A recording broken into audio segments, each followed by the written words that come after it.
ಇದು real story. ಈ ಕತೆ ಕೇಳಿದ್ರೆ ನಿಮ್ಗೆ ಕಣ್ಣೀರು ಬರೋದು ಗ್ಯಾರಂಟಿ. ಈ ಹುಡುಗನ ಹೆಸರು ತಿಪ್ಪೇಶ್, ವಯಸ್ಸು 21. ತನ್ನ ತಂಗಿನ ಕಾಲೇಜಿಗೆ ಬಿಡೋಕೆ ಬೈಕ್ನಲ್ಲಿ ಪಕ್ಕದೂರಿಗೆ ಹೋಗ್ಬೇಕಾದ್ರೆ ನಾಯಿ ಅಡ್ಡ ಬಂದು ಹೆಲ್ಮೆಟ್ ಹಾಕ್ದಿರೋ ಕಾರಣಕ್ಕೆ ಸಾವನ್ನಪ್ಪಿದ.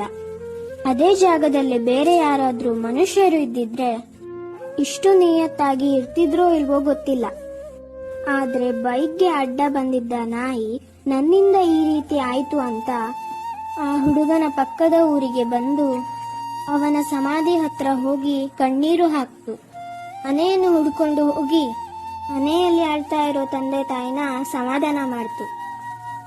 ನಾಯಿಗಿರೋ ನಿಯತ್ತು ಮನುಷ್ಯರಿಗಿಲ್ಲ. ಆ ಹುಡುಗನ ಆತ್ಮಕ್ಕೆ ಶಾಂತಿ ಸಿಗಲಿ. ಅವರ ತಂದೆ ತಾಯಿಗೆ ದುಃಖ ನೀಗಿಸುವ ಶಕ್ತಿ ಆ ಪರಮಾತ್ಮ ಕೊಡಲಿ.